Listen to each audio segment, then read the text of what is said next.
Good morning, everyone, and welcome to the channel. I'd like to thank you for clicking on this video where we're going to be covering, or I'm going to be covering, just how important it is to be a stay-at-home parent, a stay-at-home or work-from-home parent, whichever that may be, whether it's a stay-at-home work-from-home mother or a stay-at-home work-from-home father. This will probably be slightly more skewed towards the father side, seeing as how it's coming from a father, but a lot of these things can be applied to the mother as well. First thing we're going to go over is I have it really easy. Genevieve's a great baby. Most of the nights she'll sleep through the night, almost all the way through. Maybe wake up at about 2 o'clock, 2:30 for a bottle, and then go straight back to sleep. Uh, and then right around 4 o'clock, 4:30, maybe a little bit earlier is when I wake up to start working my job, as well as kind of take over and make sure my wife gets a few more hours of sleep before she has to get up and get ready and go to work, so she's all well and rested. Um, Kudos for her. I'm a very heavy sleeper, and luckily between Genevieve's sleeping pattern and her taking over nights, or my wife taking over nights, I get to sleep pretty much throughout the night. So thank God for that. I know there's a lot of parents out there that don't have that luxury and either have a colicky baby or anything like that. And I'm speaking from, just recently in the past 2 or 3 months. Obviously, the first couple months, it's really hit or miss.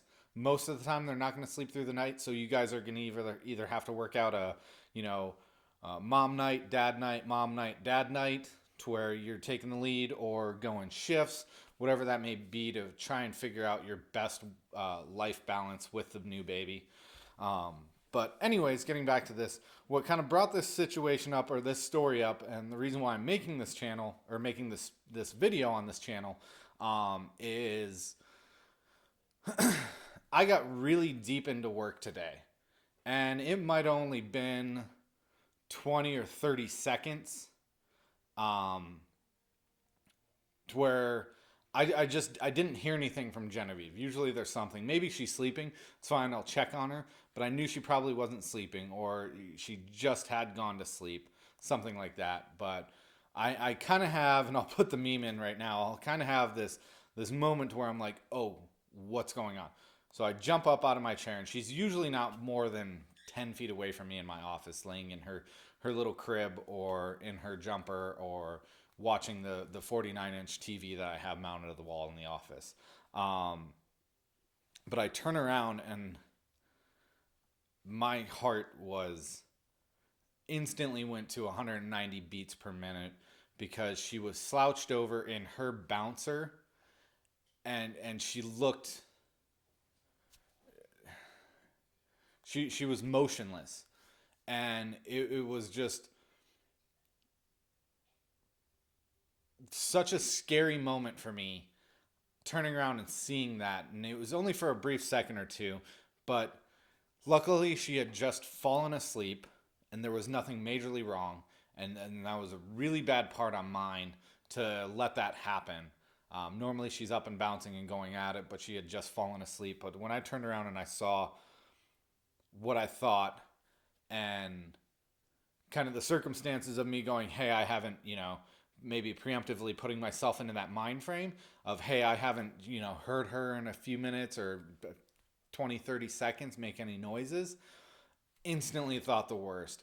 Heart rate went to 190 beats per minute, at least, if not potential of heart erupting and bursting. As I turned around, jumped out of my chair, made the 2 steps to her bouncer, pulled her up out of it like almost too quickly, and she just started wailing, crying, because she didn't know what was going on. She was already asleep, and everything was fine, obviously, thank God. But I can't stress how important it is for you to be that stay-at-home parent, and to really be on point and putting all of your priorities, even if you do have to work from home, even that if that is your main, source of income or anything like that, um, to really be mindful of everything that's going on all the time. We're new parents. I'm. This is our first one. We're six months in, and we have another one coming in July. They're going to be exactly a year apart. By then, hopefully, I'll have a little bit more knowledge, and hopefully, you guys can comment down in the section below and put your 2 cents in and kind of tell me what your tips are. But um, you just really need to stay on top of that. Work out a schedule, work out something. Just make sure you're mindful of what's going on. Unlike I was today, um, really bad, really could have been a bad situation, but luckily it wasn't. Um, do I think I'm a bad parent for it? I'm kicking myself quite a bit.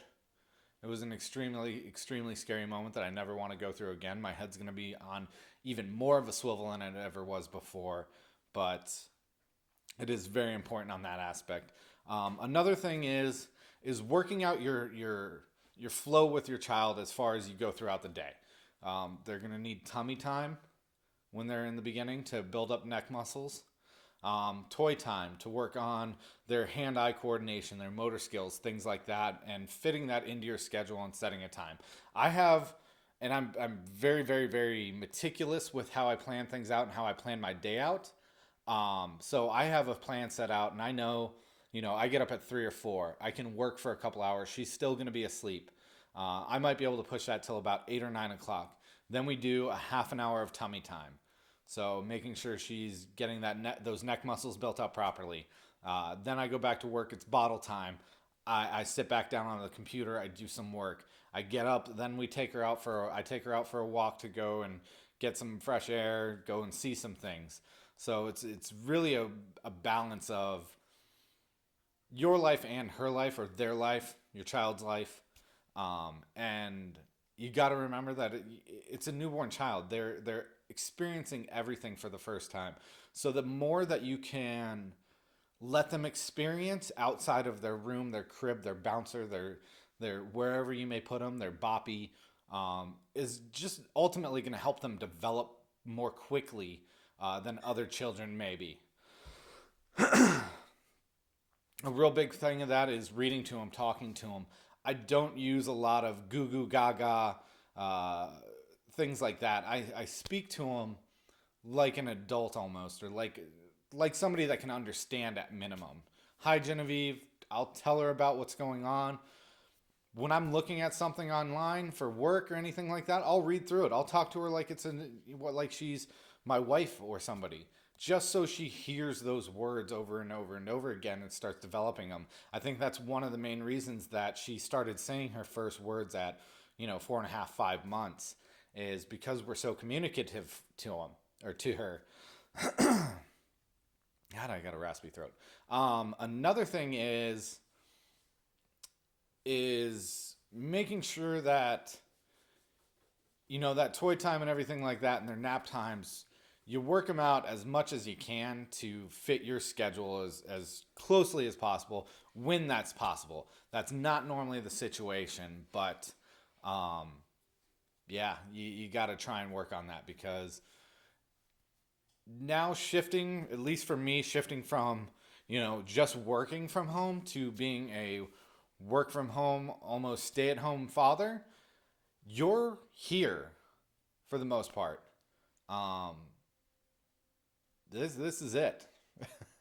You might be able to go out for walks. You might be able to go out for breaks, strap her into a car seat and go for a cruise, but you're at home. So maintaining that, and then when the wife or the husband comes home, getting out for a minute and doing what you can to break free. I try and go to the gym once my wife gets home, and maintain that sort of balance and just being able to get out there. It's not like it was before when I was working from home. I could just get up. Hey, I'm going to go grab lunch out today. And maybe I'll do a little bit of work from Starbucks or somewhere that has a Wi-Fi hotspot. I don't really drink Starbucks. But yeah, so that's another thing that, most people don't realize. A month in, 2 months in, it's all, it's going to be great. Oh my God, I'm going to have so much time with my child to help them develop and be with them. But 3 months in, 4 months in, 5 months in, 6 months in, a year in, you're probably going to get a little stir crazy. And that's going to happen to whoever you are. I make sure, one of the things that I make sure during the day is I'll take my 1 hour lunch, and I will try and plan that. That happens to be right now, which is just about 1 o'clock. I'm taking that right now, and I will break for free. I'm an old school gamer, so I will grab my lunch. Genevieve will be sleeping, and I'll get down on some gaming real quick. Sounds dumb, but that little bit of a break and normalcy really helps out. What else is there? I think that's about it. If I think of anything else, I'm sure there will be episodes in the future. I'm going to try and do a vlog where me and Genevieve are out, and I'm going to start incorporating Genevieve a little bit more into the channel. I am going to change the channel's name because this is ending up to be more geared towards parenting tips and stay-at-home fathers. So that's going to happen. But Genevieve will definitely be making more appearances on the channel, and she's going to be integrated to it more. And you guys are all going to be able to watch her grow and develop. And as we learn new things together, you and me, as well as me and Genevieve, you're all going to be able to experience it with us and hopefully make all of this, especially if you're a single parent, hopefully make all of this a little bit easier for all of us. At least that's what I'm going to try and get out of it, and try and help other people get out of it, is just making everything a little bit easier, a little bit smoother. Again, if you guys have any questions, put them in the comments down below.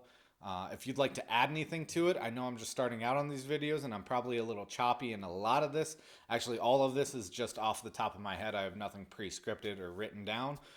So I know that I could be a little bit better at my presentation and coming out and explaining things.